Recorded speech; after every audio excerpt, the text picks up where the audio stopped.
back. Some of them may be outside. Ladies and gentlemen, what I want you guys to know, what you see up here was not possible with all these people. It would have been possible. It would have been possible without them, because guess what? God knew what he was doing. It wasn't me. It wasn't Graham, which is Rhonda King of James Funeral Home, but I want to thank all the directors.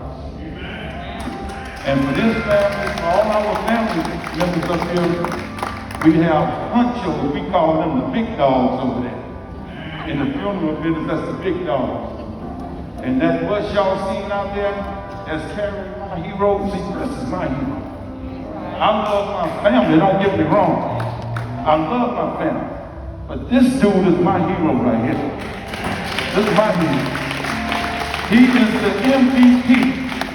He was the MVP when he played ball, and now he's the MVP for me and my family. Chris took my mother and my father in when me and my siblings didn't take him in. Chris took him in. And I'll tell y'all what, when we heard these two storms coming, we all got scared. My little family got scared. Everybody, what y'all gonna do? I went over there, I said, brother, what we gonna do? He said, we stand. He said, everybody talking about, well, Chris, what you gonna do, Chris? He said, man, I'm not leaving my in-law. Well, I'm gonna take them out of their comfort zone and put them in an unfamiliar environment at their 80s, 84 and 81. 2 strokes and all dementia later. What are you gonna do with it? Well, brother, I said, hey man, I'm not leaving. So I told my little family, I said, hey, I can't go. Go meet your family and get in the same thing, but I'm gonna be here with him. Because one thing I do know, my brother-in-law gave his life to my family. But I just want him to be alone. And dog, I had to set the record straight.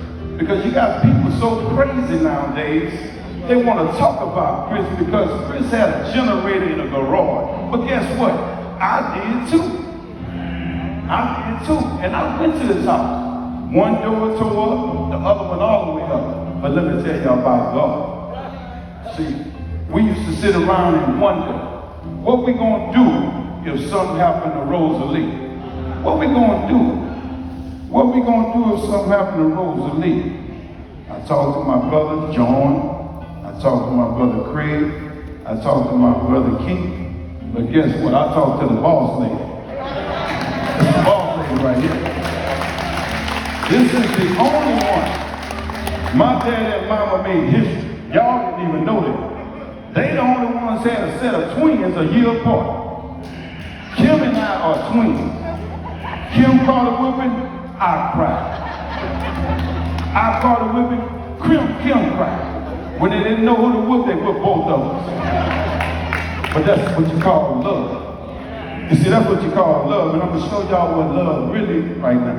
I'm going to step out these shoes for a minute. See, I'm going to do like the people in the club, but I'm not in the club right now. See, Friday morning I leave. Let me tell you something I leave. I love it, bro. I didn't stop because he couldn't get my sister and my brother-in-law on the phone. He didn't stop.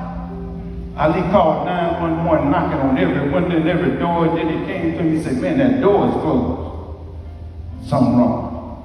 Ali went up under the garage door to go in the house because he knew the outside door was still locked. Something wrong. He dialed 911, and as he dialed 911, my phone started ringing. He didn't know he talking to 911 and 911 talking to me. Loud. Get the Kim out. I said, get the Kim out. Wellness check. I said, wellness check? Look, I ain't know what that was. Wellness check. I jumped on 210. I'm coming around. I'm flying. An ambulance and a police car in front of me. I'm chasing them. They get off on 171. I say, oh, Lord Jesus. I talk a whole lot of trash, but now I'm worried because I'm getting around that corner. I see him turning my church fried chicken. I said, uh-oh, getting bad now. We turned around and he made a little quick left and a quick right. I said, oh, Lord Jesus, what's really going on? 5 trucks run out. I walked up, Ali said, "Nah, we gotta go." I said, "Oh my God." I thought it was my mama. I thought it was my mama because my mother had 2 strokes, man. But she held on. She held on, and she held on because of that cover on the end over there. Chris walked my mama to bed every night. Now, y'all might get a little upset because I'm going to tell this story. I'm going to tell this story. Not on time, because guess what? Y'all ain't never seen this before. I know I'm not going to say what y'all haven't seen, but I know what I haven't seen. So I turned that corner and I said, "Oh Lord, my mama, there's something wrong with my mama." Ali come out there. He said, "Lie. We got 5 down." I said, "Oh my God." I said, "You got 5?" He said, "Yeah, but he was running. I couldn't run because I was in shock." I said, 5? Let me tell y'all something. When them 5 brought the boss lady outside, they brought the boss lady outside first. And when them firemen put my sister in my hands on that ground, if anybody know me, they know what this is to me. Anybody. But to show y'all what God did. God put my sister in my hand. He said, "La, this is for you." I said, "Okay, Lord, that's for me." We on that ground. It's raining. Then I looked up, man, and the next fireman come. I said, "Lord, what's going on, God?" He brought the queen to the next, the matriarch of our family. But that still wasn't good enough. I looked up again. I said, "Lord, what's really going on?" I said, "Lord, what's happening?" All of a sudden, here they come out there. The firemen come again. Chris. I said, "My God." I said, "God, what's going on, Lord?" I said, "Man, I bragged about our family. I said, we got 5 living and our parents still living." Now I'm talking to God, and anybody know me, I talk crazy. And the spirit felt, I like to cuss. I cuss. I said, "Okay, what's really going on?" Then I looked up again after they brought Chris. He'll come up and cry. I said, "My God." I said, "My God." I said, "You know, God, you've been preparing me for this, and I didn't know.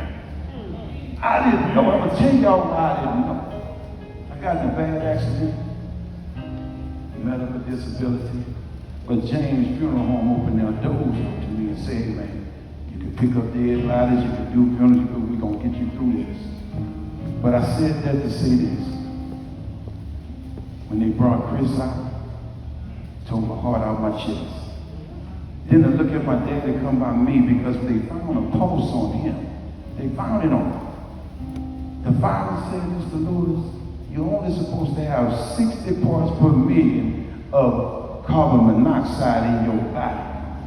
There's 975 parts per million in that house." He said, "I've been in this fire department 21 years and never seen that in my life."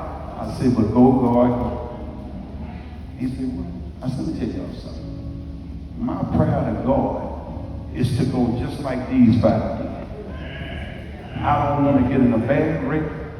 I don't want to get tore up on that motorcycle. Just let me sleep away, God." So we turn around, the coroner came, everybody said, "Hey, man, look at all these bodies." Y'all, I stood back.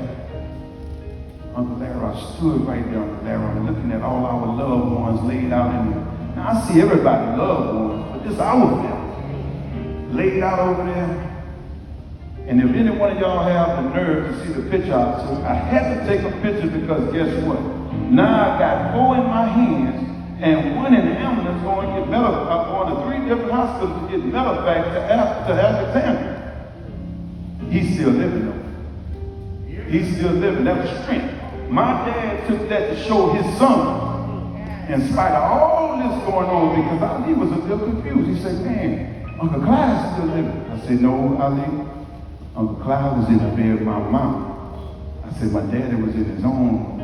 He He turned around and he said, man, oh my God.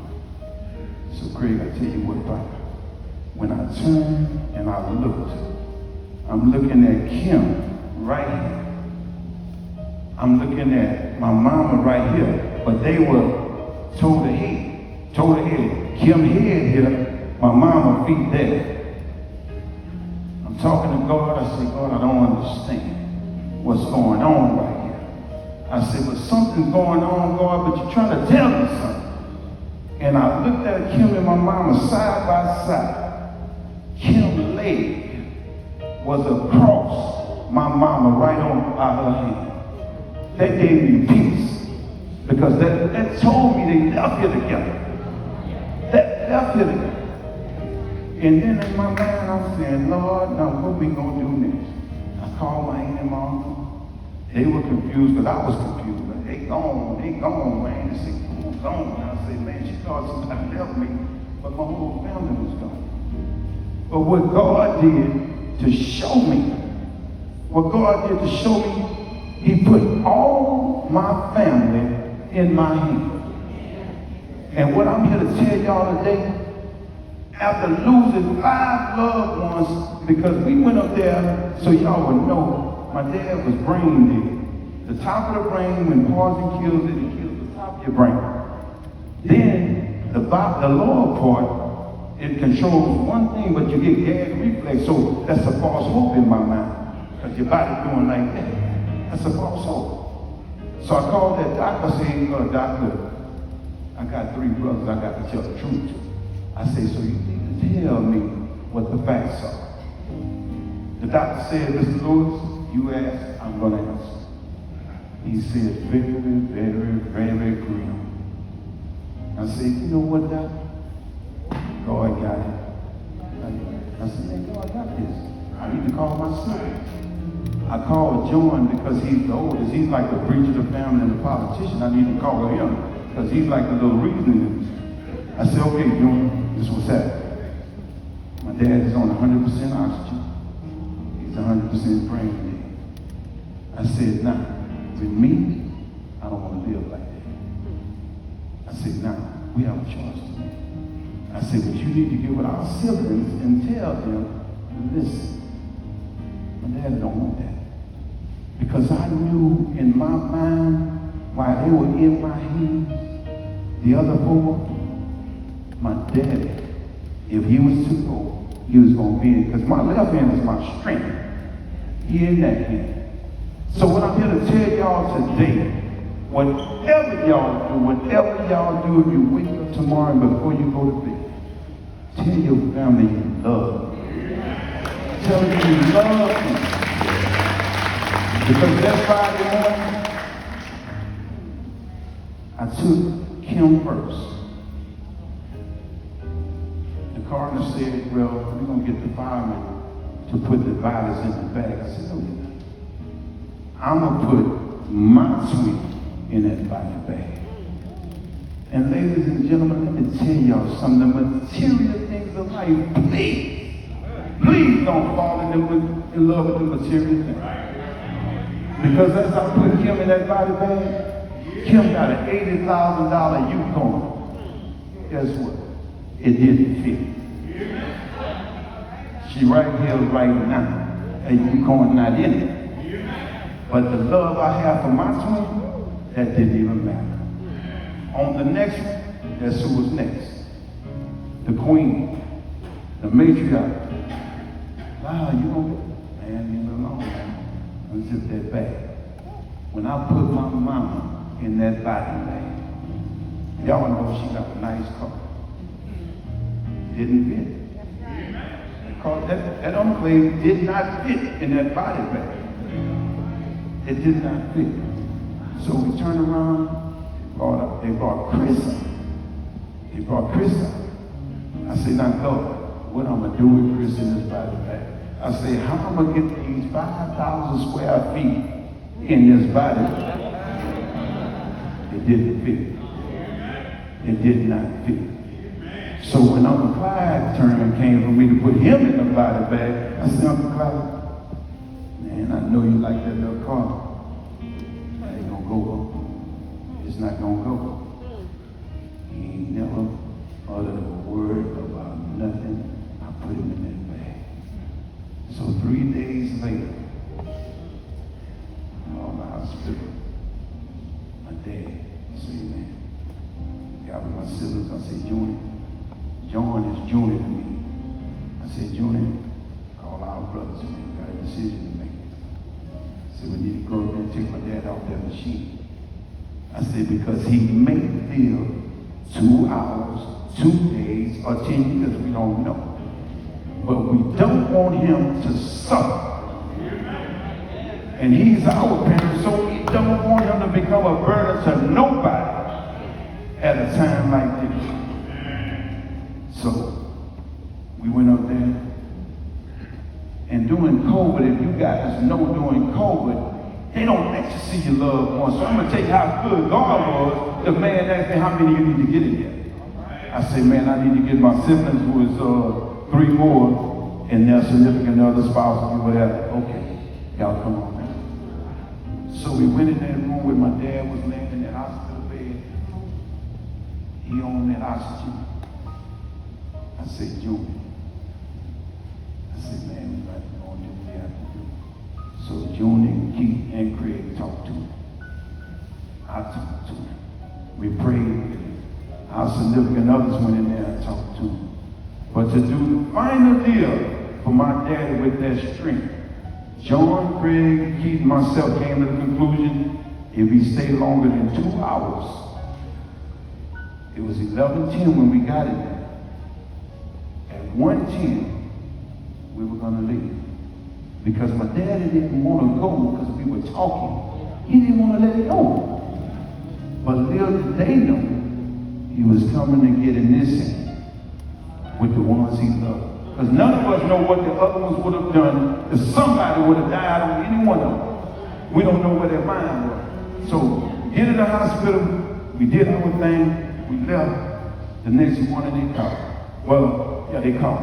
I said, I called my sister and said, man, it's just passed. They never sent me. I said, I'm going to go get it. I go up to the hospital, and let me tell y'all what's crazy.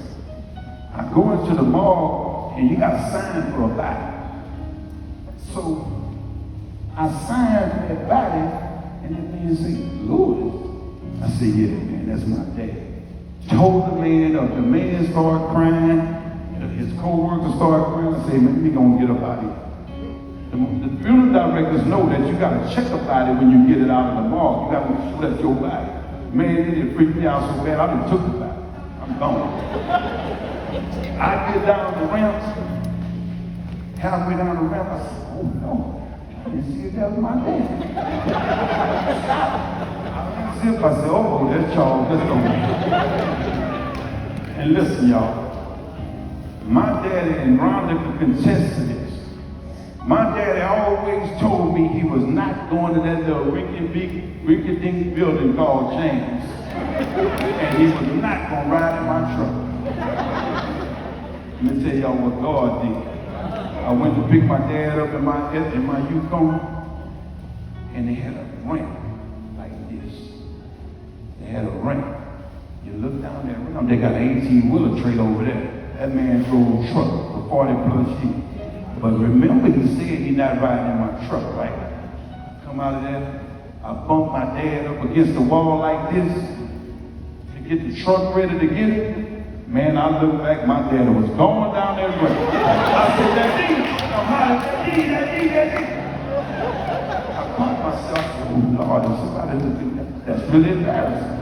Because he on a dirty dog. I called my brother, look, I'm talking to him when I'm trying to get him, I said, you still trifling at your age right now because you said you wasn't going to ride in my truck. So, okay, no problem. I get him back down here, and I told Greg him, I said, man, I got him. I got him down here. I said, I got him in my hand.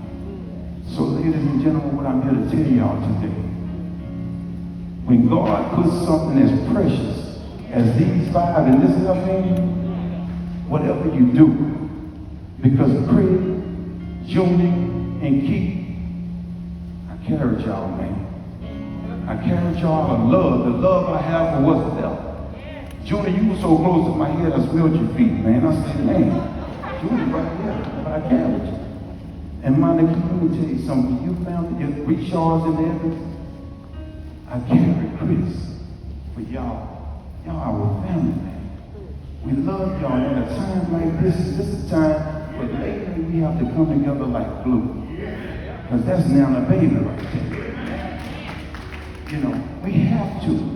So I made a turn that day and I told God, I said, you took everything that was so precious to me. And all I asked God, was to give us strength because we're not celebrating. We're going to honor these vows. We're not going to celebrate. We're going to honor these vows. Because I can talk about what all they've done in life, but guess what? They've done it, and now they're gone. So what I'm here to ask any and every one of you, and thank you for the calls. Me and my brothers had calls. People saying, I don't know what to say. People saying, I knew what to say. But all I can ask any one of you in here, you see them shoes I took off right there? You see them shoes? If you ever think you got a problem in this world, and you mad with somebody, come get them shoes. Come get them shoes. Because I want you to put them on and put some duct tape around your ankles and walk 2 feet in them shoes after you deal with all this. Because it's nothing but God that's making me stand for the Evans, the Richards, the Lewis, all our friends and family. But this is what I need you to do. If my dad ever played a part in your life, I need you to stand. If my dad ever played a part in your life, I need you to stand. If Rosalie Lewis ever played a part in your life, I need you to stand. If Uncle Clyde ever played a part in your life, I need you to stand.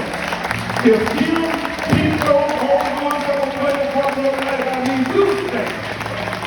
And if Chris, my MVP, and my hero is in your life, please stand. Because what we just did is gave them a standing ovation that they deserve because they heard our ovation. Where the speaker of pain we go, and they won't say nothing in this world to come back with us. I salute Chris, my dad, my mother, my uncle, and my sister. My uncles and aunties, thank y'all. I love all my family. Y'all take care.